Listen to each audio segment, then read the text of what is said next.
Assalomu alaykum hurmatli kuzatuvchilar. Mana Tosh madrasaga keldik. Lekin hozir kunda Tosh madrasa qabriston deb ataladi. Qabriston ichida Tosh madrasa joylashgan. Ham hozir tadqiqot ishlarini olib boramiz. Tosh madrasa qabristoni nazoratchisi Ustama bilan birga ko'proq ma'lumot beramiz.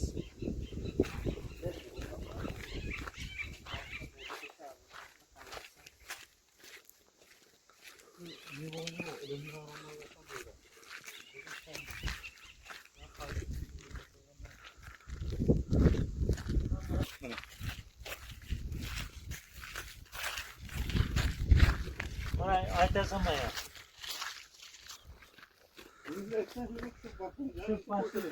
Ana. Hani hurmatli kuzatuvchilar, mana Tosh madrasaga keldik. Buzib qolgan holati to'liq chiqib boradi. Yaxshi. Birgina buni saqlab qo'yganmiz. Ayting. Birgina shu bir tumbasini saqlab qolganda, oldin bu yerda qabriston bo'lmani, keyinchalik qo'yilgacha bo'lib ketgan qabrlar. Mana yerda mana qarang, eratga yoziladi mana.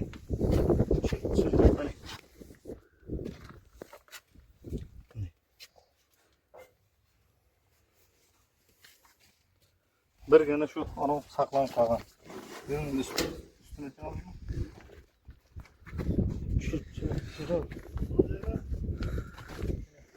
Şurada otururlar mı? Yatak sahibi olurlar.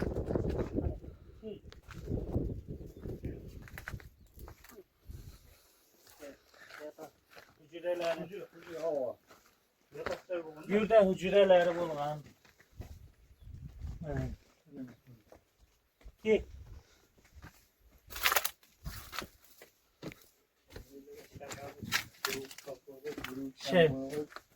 Şem. Buyurga şem qo'ygan. Şem qo'ygan. Buni shu vaqtning sapollari buni. Mana sapallar tushidimi? Ne?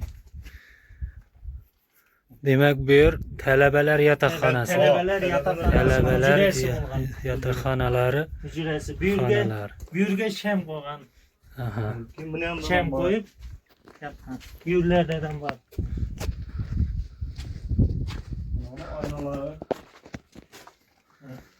aynaları. Aynalari. Aha. No aynaları. Buni bunyağı qo'yilgacha qo'yib ketgan bu. Bulam shunday ne bo'lgan? Talabalar.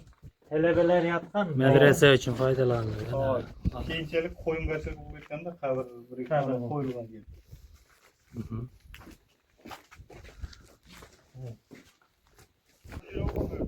Yüzde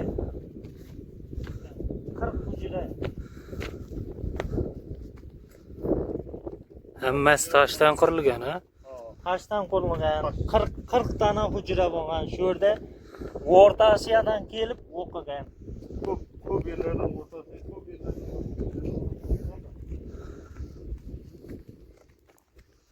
Bunun Tosh madrasa deb qo'yganing sababi bu hech qanday cho'pni, ağaç bostirmaganda, faqat tosh bilan karvishning o'zi bilan bostirgan, ekitaj bo'lganda. Ha. Ekitajlar. Yekkabatli bo'lgan. O'ng'an o'rta zal bo'lgan. O'rta.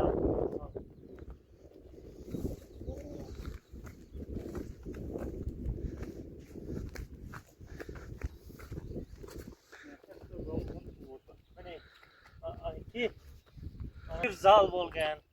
Katta zal bo'lgan. Bunlarning har birisida shu talabalar o'qib Birlerde her bir kanallarında talabalar o'qigan, bilim olgan. Tosh madrasasining hozirgi vaqtda joylashgan o'rni haqida to'liq ma'lumot bergansiz. Tosh madrasaning joylashgan joyi Qoraqalpog'iston Respublikasi Amudaryo tumani Beshtam o'qiga qarashida Chilpiq yonida. Chilpiq yodgorligi.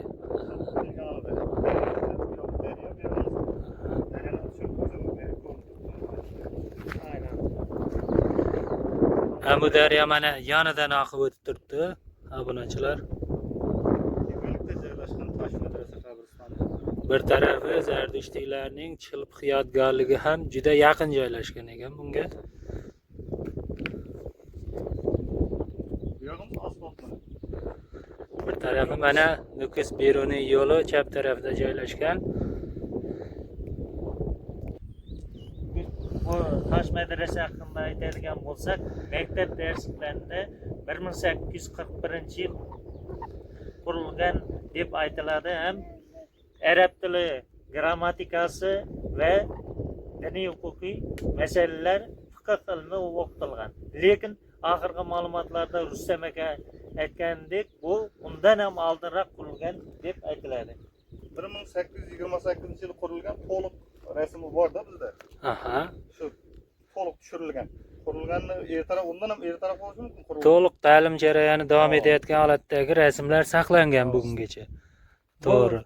Tosh madrasaning buzilgani darsliklarda aytiladi. Sovetlar davrida buzib tashlangan degan ma'lumotlar bor. Lekin bu osti butun. Ha. Ost tomoni to'liq butun Saqlangan. Ishlarni tushirib. ishlardi. Mana dars o'tadigan joylar saqlangan, poydevor qismi to'liq saqlanib qolgan. Bu yerlarda dars o'tilgan, bu yerlarda dars o'tilgan. Buni saqlanib qoladi. Bu zal bo'lgan deb aytdim. Bu yerlarda o'qilgan. Birinchi rasmdan sizga qachon Yaxshi. kiritasiz. Ha.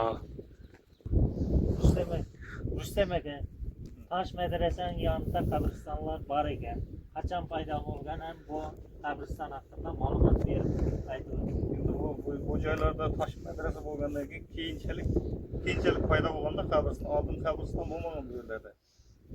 Keyinchalik qo'yingarchilik bu qabriston bo'lib ketdi. Oldin faqat ta'lim dargohi bo'lgan Tosh madrasa. Bu tomonlarda ovullar bo'lgan. Aholi yashagan atrofda. Ha. Buzilib ketgan joylar saqlangan hozirgacha. Ketgan joylar saqlanib qolgan. 4-5tasi bor. To'g'ri. Amudaryoning yonida shu yerda yashab, madrasada ta'lim olib, bo'sh vaqtida Gumbazi bor. baliqchilik bilan ham shug'ullanib, hayot kechirgan. Tosh madrasaning gumbazidan bor deydi. Ya'ni Tosh madrasa gumbazi haqida hozir aytib o'tamiz. Hozir. Bu nima Rustam aka? Bu Tosh madrasaning bir tarafida saqlanib qolgan gumbaz. Hozir endi usti buzilyapti, lekin shunaqa deb katta yaxshi. Gumbaz bo'lgan edi shu yerda. Imoratlar atrofida gumbazlar bo'lardi islomiy an'analarda shular. Bularning usti buzilgan, lekin osti buni ham Poydevor qismi to'liq saqlanib qoladi, to'g'ri. Aha. Rustam aka, bu tarafda chilpiq yodgorligi ko'rinyapti-da, bu Tosh madrasadan chiqish yo'li bormi shu chilpiq? Aha. Shu haqida aytib Tosh o'tsangiz. madrasadan chiqishlar to'g'ri chilpiqning yoniga boradi. Bir yo'l oboradi. Qancha oraliq masofasi Tosh madrasa joylashgan o'rin bilan? 2 kilometrdan sal oshib bo'lsa kerak. Aha, demak 2 kilometr yurilib chilpiq yodgorligida qadimdan bilamiz Zardushtiylik an'analari amalga oshirilgan. Aholi keyinchalik diniy bayramlar, Navro'z bayramlarini o'tkazish uchun chilpiq yodgorligiga borishgan. Madrasa haqida hali to'liq aytib bo'lmadik. Keyinchalik yanada keyinroq tadqiqotlar, ma'lumotlar aytib o'tamiz. Xudo xohlasa, Rustam aka sizga katta rahmat, tushuncha ma'lumotlar aytdingiz. Ham sizga so'z. Endi sizga ham rahmat. Avvalambor Alloh taolo sizga kuch-quvvat bersin. Boshlayotgan ishlaringiz o'ngdan boshlansin. Xudo xolasa o'rgansak hamma uchun ham yaxshi bu. Tarix. Kelajak uchun yaxshi-da baribir. Tarixni bilgan. To'g'ri. Tarixsiz kelajak yo'q. Kelajak yo'q. Shu mana chilpiq bilan ko'rinib turibdi. Chilpiq aytilgandek Zardushtiylarda keng balandini qo'ygan odamlarda, ya'ni o'lgan odamlarni chiqarib, keyinchalik assuariylarga pastga qo'ygan.